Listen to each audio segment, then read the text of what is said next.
एकीकडे राज ठाकरेंची महाराष्ट्र नवनिर्माण सेना महाविकास आघाडीत सहभागी होणार अशी चर्चा जोरात आहे, तर दुसरीकडे काँग्रेसमधूनच नवा भिडू सोबत घेण्याला विरोध आहे। तर तिसरीकडे मुंबईत शरद पवारांच्या राष्ट्रवादीतूनही मनसे विरोधी सूर आळवला जातोय।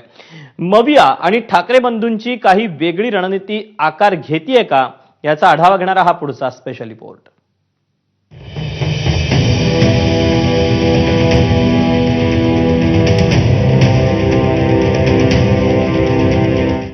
उद्धव ठाकरे आणि राज ठाकरे यांचं अनेक दशकांनंतर एकत्र येणं ट्रेंडिंग मध्ये असताना ठाकरे बंधू मुंबई महानगरपालिका एकत्र लढणार का याच्या चर्चा तेजीत असताना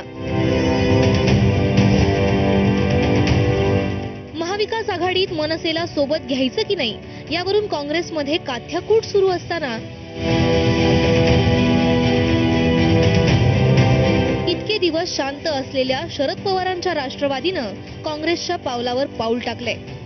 मुंबईत राष्ट्रवादी काँग्रेस शरदचंद्र पवार पक्षाच्या मॅरेथॉन बैठका पार पडल्या, त्यात मनसे विरोधाचा सूर उमटला। मुंबईत शरद पवारांच्या राष्ट्रवादीची ताकद कमी आहे, तरीही या पदाधिकाऱ्यांनी महाविकास आघाडीत नवा भिडू घेण्यावरून नाक मुरडल्याची माहिती विश्वसनीय सूत्रांनी दिली आहे। काही महिन्यांपूर्वी स्वतः शरद पवारांनी सुद्धा मनसेच्या मवियातील एंट्रीबाबत सूचक वक्तव्य केलं होतं, तर काँग्रेसकडून नवा भिडू नको अशी थेट भूमिका घेण्यात आली होती।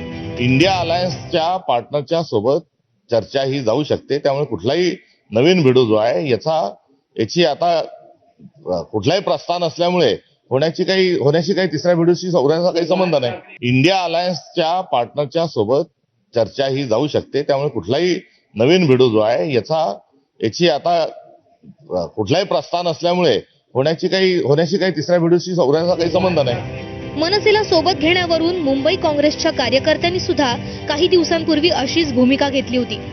एकीकडे मनसेला महाविकास आघाडी सोबत घेण्यासाठी उद्धव ठाकरेंचे जोरदार प्रयत्न सुरू असताना महाविकास आघाडीतील काँग्रेस आणि राष्ट्रवादी या पक्षातून होणारा विरोध मनसेला अडचणीचा ठरण्याची शक्यता आहे। याच्यामध्ये मनसे बाबतीमध्ये चर्चा अशी झाली नाही, अजून त्यांचा महायुतीचा प्रस्ताव किंवा त्यांच्या आघाडीचा प्रस्ताव आमच्याकडे आलेला नाही। लोकांचा दोन्ही प्रकारचे प्रवाह आहेत, त्या प्रवाहामध्ये त्यांना वाटतं की बाबा ठीक आहे आपण असं केलं तर मुंबईच्या शहरामध्ये पेक्षा बाकीच्या ठिकाणी काय आहे ना की आपण चर्चा करून निर्णय घेऊया।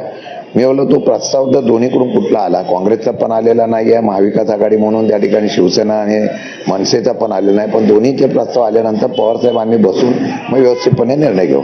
मनसेचा कुठल्याही प्रकारचा आघाडी करण्याच्या संदर्भातला प्रस्ताव काँग्रेसला प्राप्त झालेला नाही, त्यामुळे या प्रश्नाचं उत्तर देण्याची आवश्यकता नाही। आमचा जो काही युतीचा विषय आहे, जी काही वाटाघाटी आहेत, ह्या राज ठाकरे साहेब योग्य वेळेला त्या सगळ्या जाहीर करतील आणि राहता राहिलं काँग्रेस आणि राष्ट्रवादी यांच्या बाबतीतला जो निर्णय आहे राज ठाकरे साहेब योग्य वेळेला तुम्हाला मीडियासमोर जाहीर करतील। मुंबईत जरी शरद पवारांच्या कार्यकर्त्यांनी मनसेला विरोध केला असला तरी नाशिकमध्ये मनसे महाविकास आघाडी सोबत आली तर महाविकास आघाडीला मोठा फायदा होईल अशी भूमिका नाशिकमधील पदाधिकाऱ्यांनी शरद पवारांसमोर मांडली आहे। त्यामुळे पवारांच्या राष्ट्रवादीचे नेते जपून पावलं टाकताना दिसतायत। काँग्रेस पक्षाचे वरिष्ठ नेते आहेत, ऑब्झर्व्हर आहेत, त्यांच्याशीही माझं गेल्या 3-4 दिवसात बोलणं झालंय। माननीय राऊत साहेबही काल येऊन गेले, आमचा मोर्चाही 1 तारखेला, त्याच्यामुळे आमच्या सगळ्यांमध्ये सातत्याने डायलॉग चाललेला आहे। आता कुठल्या पद्धतीने ग्राउंडला, जिल्ह्याला, तालुक्याला काय काय करता येईल ते पुढच्या 8 दिवसात चित्र स्पष्ट होईल।